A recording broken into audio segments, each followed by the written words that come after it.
श्रीमद् भागवत में वाणी का स्वास्थ्य, आपकी तबीयत ठीक है, आप स्वस्थ है? बोले हाँ एकदम ठीक, कोई बीमारी नहीं। आपकी वाणी स्वस्थ है? वाणी तो किसी बीमारी से ग्रस्त नहीं। स्वस्थ वाणी किसको कहते हैं? बोले चार चीजें जिसमें हो, सत्यम सुष्ठु मितम मधु। एक तो वाणी, उसमें सत्य हो, झूठ ना हो। दूसरी बात, वो सत्य भी सुष्ठु, सुंदर। सत्य भद्दा नहीं होना चाहिए। कभी कभी लोग सत्य को इस तरह से प्रेजेंट करते हैं, वो भद्दा हो जाता, कुरूप, जबकि सत्य के समान सुंदर कुछ भी नहीं। राम सत्य स्वरूप है, राम के समान सुंदर कौन है संसार में? तो कंदर्प अगणित अमित छवि। श्री कृष्ण परम सत्य है और उनके समान सुंदर कौन है संसार में? त्रिभुवन कमनम तमाल वर्णम रविकर गौर वरांबरम दधाने। सत्य भद्दा नहीं होना चाहिए। अंधे को अंधा कहना ये सत्य तो है, लेकिन भद्दा है। हे अंधे, हटकर खड़ा हो जा, मर जाएगा गाड़ी टकराई तो।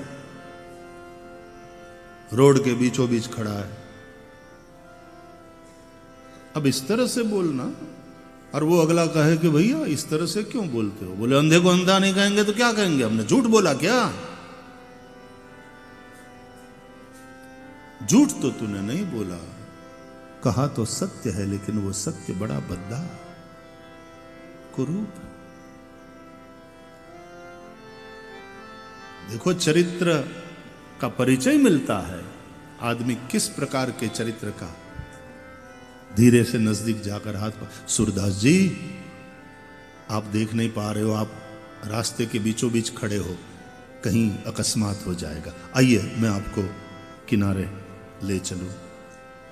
आप कहां जाना चाहते हैं? ये सुष्ठु सत्य है।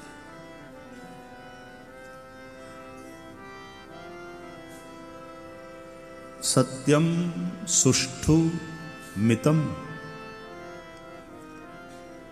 कम बोलने वाला। व्यर्थ वाणी विलास, वाग विलास,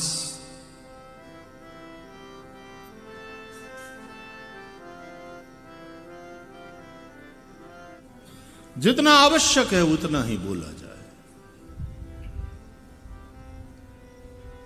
अनावश्यक क्यों बोलना? वाक्पात शुक्रपात से भी भयंकर है। बोलने में बहुत एनर्जी जाती है। एक आंख, एनर्जी के खर्च होने की इंद्रियां, आंख, आंख से बहुत आपकी एनर्जी आउटफ्लो होता है। इसलिए तुमने देखा, तुम जब आंख बंद करते हो ध्यान में, तुम्हारी एनर्जी, तुम्हारी ऊर्जा बचती है। जब तुम सो जाते हो, प्रकृति सुला देती है। इतना घंटा आंख बंद रहती है, तुमने एनर्जी सेव करी। सुबह में यू फील एनर्जाइज्ड। आंखों से बहुत ऊर्जा बाहर खर्च होती है। दूसरा, वाणी से बहुत खर्च होती है।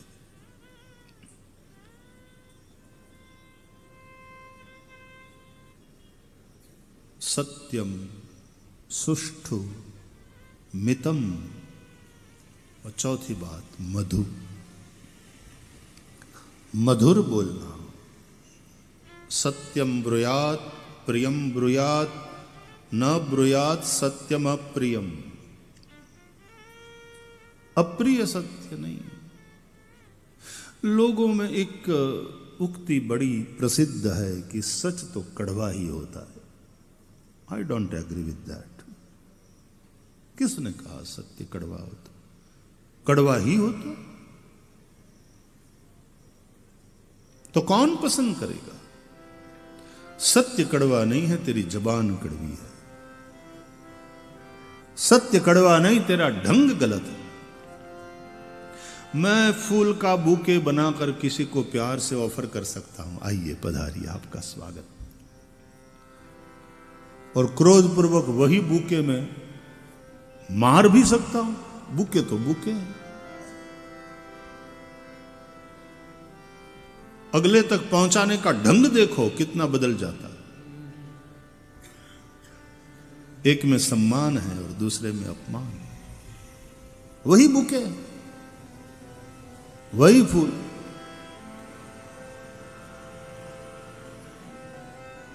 सत्यम सुष्ठु मितम मधु। ऐसी वाणी हो तो वाणी स्वस्थ है। वो बोल में तोल होता है। एक तो आकृति से लोगों का चरित्र बहुत हद तक पता चल जाता है। आकृति को देखकर, उसकी आकृति, उसका चेहरा, उसकी वेशभूषा। आकृति गुणानुकथयति, ऐसा संस्कृत में कहते हैं। आकृति गुणों का बयान करती है, व्यक्ति का परिचय। केवल फोटो से ही आप पहचान लोगे, अरे ये तो वो ही है ना, जो वो एक आकृति अंकित हो गई तुम्हारे दिमाग में, वो एक अलग चीज है। लेकिन आकृति से गुणों का भी पता चलता। हमारे यहां पूरा एक सामुद्रिक शास्त्र है। जो सामुद्रिक लक्षणों को जानते हैं वो अगले को देखकर, अगले का फोटो भी देखकर बहुत हद तक, पूरा नहीं, बहुत हद तक पहचान लेते हैं कि ये आदमी ऐसा होना चाहिए। बहुत संभावना ये। फिर जब मिले तो बोल में तोल होता है। उसकी जो वाणी है, वाणी की क्वालिटी, साउंड क्वालिटी, वाणी से यहां मतलब साउंड की क्वालिटी, उसकी आवाज कैसी है, यह भी बड़ा महत्व रखता है।